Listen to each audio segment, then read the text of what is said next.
Bismillahirrahmanirrahim. Mehriban ve bağışlayan Allah'ın adıyla ve yadıyla. Haq gözündən düşdü yaş tək, bi-ədəb, istə pay versin sənə, Tanrı ədəb. Siz əziz izləyicilərə salam ərz edirəm. Əzizlər, biz milli düşüncəyə çatmaq üçün milli hikmətdən, milli fəlsəfədən, milli irfandan, milli İslamdan, milli ədəbiyyatımızdan danışmalıyıq. Bunların hamısını yığcam milli məktəbdə qabağa aparmalıyıq. Məktəb nə deməkdir? Məktəb demək olar ki, bütün heyrəti, diqqəti, güclər yığışır, bir məktəbi düzəldir. Heyrəti güclərdən irfandır. Diqqəti güclərdən fəlsəfədir. Onlar ki, əqlə dayanırlar. Onlar ki, şuhuda dayanırlar. Onlar ki, məharətə dayanırlar. Bütünlüklə bu mərifətlərin hamısını biz məktəb adlandırırıq. Demək olar, Türk müsəlmanların milli məktəbinin içində milli fəlsəfə var, milli hikmət var, milli irfan var, milli İslam var, milli elmilik var, milli ədəbiyyat var, milli tarix var. Niyə milli işlədirik? Buna görə ki, milli yəni özümüzünkü, yəni bir millətə bağlı olan. Millət də nəcatdan qalxmır. Millət Farabinin düşüncəsində dildən qalxır. Yəni o ki, bir toplum ki, dil əsasında bir yerə yığışıb, ortaq amacları bunlar yönəldirlər, qabağa aparırlar. Bu millət deməkdir. Bu əsasda demək olar ki, biz bu milli məktəbin içində milli fəlsəfədən danışırıq. Siz bizim telegramımıza gəlsəz, görərsiniz ki, orada bir gün, hər gün demək olar, bir bəhslərə biz bunu neynəmişik, ixtisas vermişik. Milli fəlsəfədə biz milli düşüncəmizdən, Farabinin Fazilə Mədinəsindən, onun düşmənlərindən bütün sahələrdə söhbət eləyirik. Cahilə Mədinəsinin fərqli sinfilərindən, Nəzzalədən, Xəssasədən, Kərramədən, Cəmmaiyyədən bu fərqli cahili mədinələrdən biz orada nə edirik? Bəhslər açırıq. Niyə? Buna görə ki, Farabinin Mədini Faziləsi bir utopiya olaraq demək olar bizi fəzilətə sarı aparır. Bizim düşüncəmizə bir yöntəm verir. O əsasda bir hissədə də biz gəlmişik, milli hikmətdən danışırıq. Milli hikmət demək olar Qutadğubilikin o hikmətnaməsi ki, həmin səadətnaməsi ki, Yusif Balasağonlu yazıbdır. Bu, Türk müsəlmanların milli hikmətidir. Axı, hikmət, yəni möhkəm qaydalar, hikmət olan bir millət hakimiyyətə, həkəmiyyətə sahib ola bilər, malik ola bilər. Bu hikmətdir ki, onu hökmdarlığa, hakimiyyətə və həkəmiyyətə neyniyir? Aparır. O kitabda necə davranmalısan, necə süfrə başında əyləşməlisən, necə bir sinfinlə danışmalısan, şah necə millətlə danışmalıdır, millət necə şahla danışmalıdır, haqqın qavramı necədir, orada biz neynirik? Bunları görə bilirik. Demək olar, bir hissədə də biz milli İslamdan danışırıq. Milli İslam, yəni Türk əqlaniyyətindən, mərifətindən qaynaqlanan bir İslamdır. O əsasda demək olar bir geniş bölümdə İslam iki yerə bölünə bilir. bir şubi İslam var. Yəni şubiyə məktəbi o İslamı dəstəkləyir, aparır qabağa ki, bunun içində təhrif var, cəhl var, xurafə var. Bir İslam-ı qeyri-şubi var. İslam-ı qeyri-şubinin bir bölümü türkü İslamdır. Yəni türkün mərifətindən, həqiqət düşünməsindən qaynaqlanır. O bir fərqli bir İslamdır. Yəni türk əqlaniyyətindən qaynaqlanan bir İslamdır ki, biz o milli İslamda nə edirik? Onu qabağa aparırıq. O İslamın elə ərəblərin də içində var idi.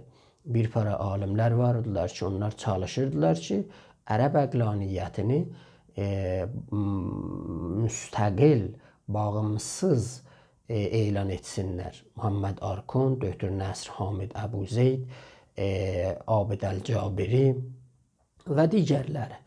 Türk dünyasında da Ziya Göyalpıdan, Topçubaşından, Məmməd Əmin Rəsulzadədən, Akçuradan, Əlibəy Hüseynzadədən, İsmail Qaspıralıdan, bunlar Türk İslamın muhyiləri olublar, ehyagərləri olublar ki, biz orada nə edəcəyik, bunu açıqlayacağıq və şubi demək olar İslamla, qeyri-şubi İslamın müəllifələri, baxışları, hamilhay mərifətiyə, Allaha, təbiətə, özümüzə və digər insanlara nədir, biz orada nə edirik, açıqlayırıq.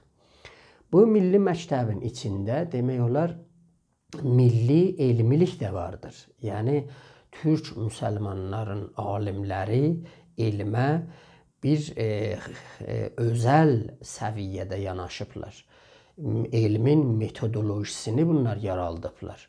Orada Əbu Reyhan Birunidən ya Burunludan biz söhbət açırıq.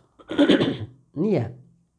Buna görə ki, Əbu Reyhan Biruni orada həm biz danışmışıq ki, söhbətlərimizdə, yazılarımızda var ki, bu həm türküdür, Xarəzmdə anadan olunur, Qəznədə vəfat edir. Xarəzm və Qəznədə türk torpaqları olublar coğrafiya baxımından.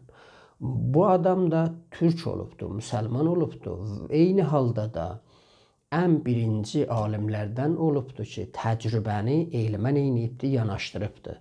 Çox gerçək baxan bir insan olubdur. O sınavlar ki, keçidir birdən almasın səmmi olmağında, zəhərli olmağında ki, Əbu Reyhan gəlir deyir, mən bu alması birdən, məsələn, bir dənə heyvana yedirtdim, baxdım, gördüm onun səmmi yoxdur. Belə bir yanaşmağı görürsünüz ki, qərb dünyasında da pozitivistlər ilə buna sahibdirlər ki, Al-Kibat deyir ki, mən Allahı azmaşqaha lülələrinin içində görməsəm inanmayacağım.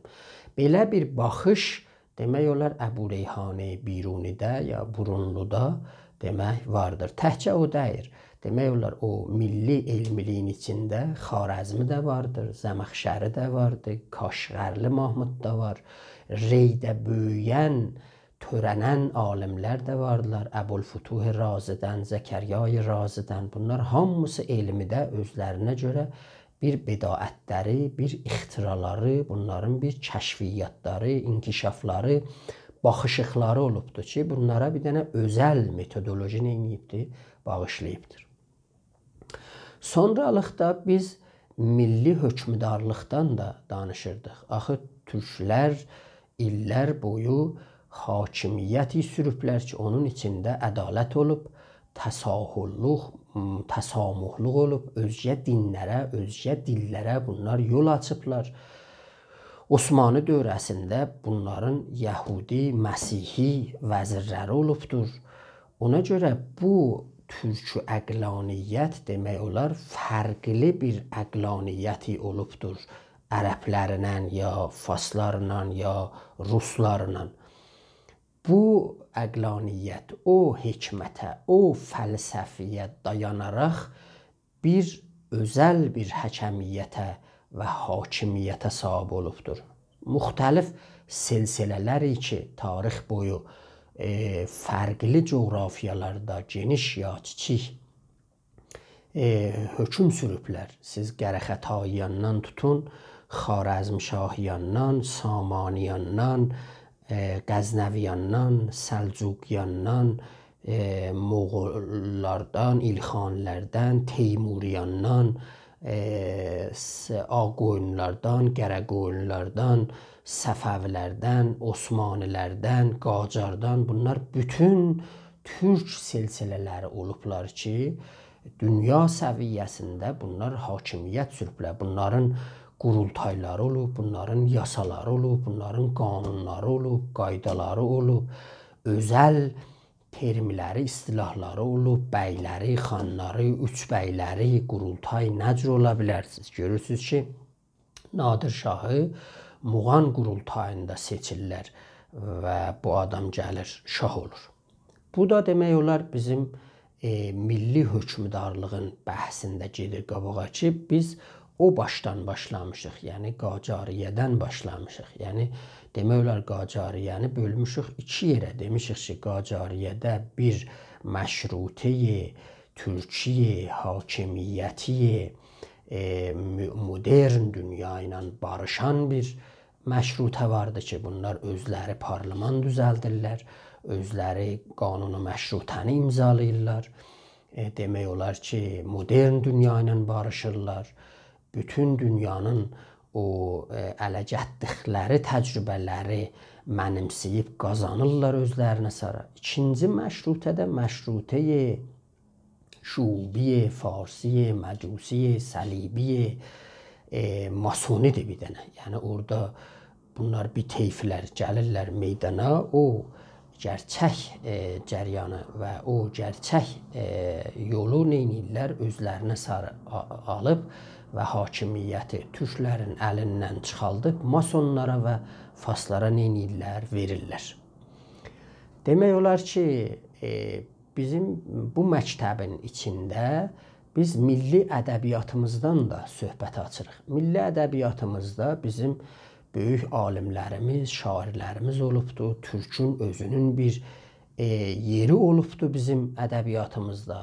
Baxanda Mövlananın özü birdən görürsən Allahı bir dənə türkə oxşadır, Peyğəmbəri bir türkə oxşadır. Yəni bütün bu fars ədəbiyyatının içində də nədir? Türkə baxışıq bir dənə ilahi və mənəvi və gözəllik və hidayət və nur və əql simgəsini daşıyan olubdur. Milli məktəbin içində demək olar Təbriz məktəbi vardır. Axı Təbriz məktəbini biz eləyə bilərik bütün sahələrdə baxaq və onu neyniyək, tanıyaq. O cümlədən demək olar ki, Təbriz məktəbinin gerçək üzlərini biz Şəms divanında görə bilərik. O yerdə ki, Mövlana Təbrizdən ad aparır, o Təbrizin düşüncəsindən, yəni o yerdə ki, deyir, bütün aləm gəlirlər mənim görüşümə, Quniyədə məni görməyə, mən də istəyirəm gedəm Təbrizə, Təbriz mənim qibləmdir, Təbriz mənim ziyarətgahımdır. Təbrizə belə bir baxışıq ki vardı, bu kitabı neyniyibdir? Çox məzlum saxlayıbdır, məhcur saxlayıbdır. O əsasda biz milli məktəbdən ki söhbət açırıq, demək olar onun bir sektoru, bir hissəsi Təbrizə baxışıqdır. Bütün türk dünyası demək olar Təbriz məktəbində yerləşir. Təbriz məktəbi təkcə Təbrizin özünə aid olan deyil. Bunun içində elə Mərağa məktəbi də var, Zəncan da var, Qəzvin də var, Ərdəbil də var, Xoy da var, Gəncə də var, Bakı da var bütünlüklə. Əzizlərimiz, mən sizdən dəvət edirəm ki, siz bizim söhbətlərimizi, yazılarımızı bizim Telegram kanalımızda da izləyəsiniz. Biz milli düşüncəyə çatmaq üçün milli məktəbə ehtiyacımız vardır. Milli düşüncə bizi doldura bilər, milli fəlsəfə bizi qurtara bilər. Biz boş tələskimin da yel bizi gəlib tarix boyu götürüb o yana bu yana aparmaz. Sağ olasınız, var olasınız.